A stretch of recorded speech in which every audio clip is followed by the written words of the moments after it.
boy in the Midwest town of Hibbing, Minnesota, the kingdom of baseball seemed a million miles away. Roger Eugene Maris was born on September 10th, 1934.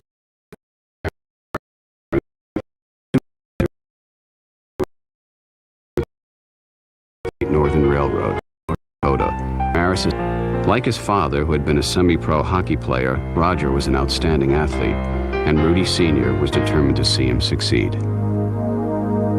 Their dad had been a fine baseball coach and had done a very intense job, I think, with the boys, and they had the talent to follow through on it. He was always telling Roger how to hit or something like that, and Roger used to turn around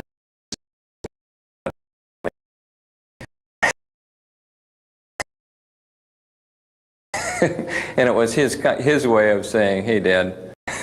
I think when he recognized Roger was good, he wasn't afraid to say, "My son is good. My son is #1."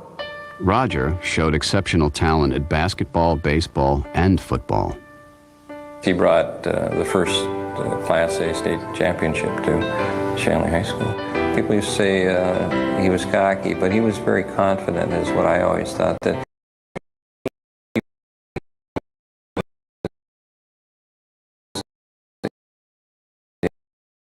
Roger and I met in high school. I was at a basketball game. One of the other students introduced us. With his sweetheart by his side, Roger became a football star and was recruited by the University of Oklahoma in his senior year.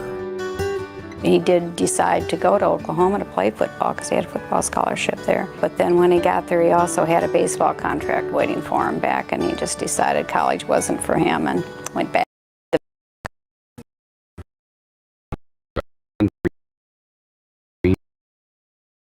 The Hall of Fame slugger turned general manager of the club. Roger insisted on starting his pro career with the Fargo-Moorhead Twins. It paid off. He was Rookie of the Year and quickly climbed the minor league ladder, stopping in Iowa, Oklahoma, and Pennsylvania. In 1956, the 21-year-old Maris joined the AAA Indianapolis Indians. They were playing the Baltimore Orioles.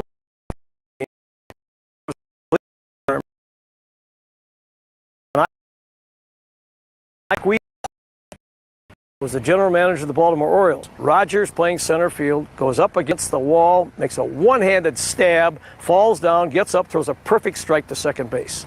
He's the first guy up the next inning. Maris comes up, cracks a double in the gap into right center field, stretches a double into triple, slides in, stands up, and I'm about 2 inches away from these two guys, these two heavyweights in the baseball business, and Richards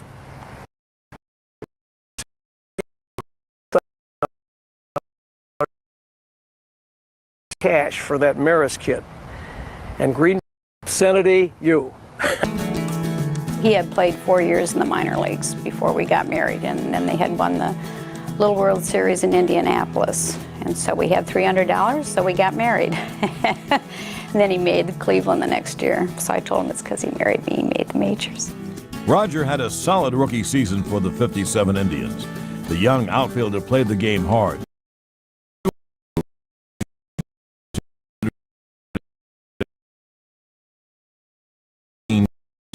But in a calculated move the next season, Cleveland traded him to Kansas City. When Cleveland traded Roger to Kansas City, I think what they were saying was, we don't want to be embarrassed in Cleveland with our fans trading this great potential home run hitter to the Yankees, and then, of course, having the Yankees beat us again with a guy that we had. It was June of '58 when Roger arrived in Kansas City, a place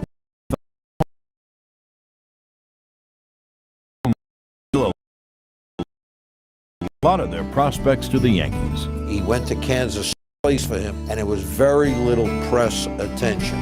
Kansas City's a great town. There great people there, so they really made you feel at home, and he loved playing in Kansas City.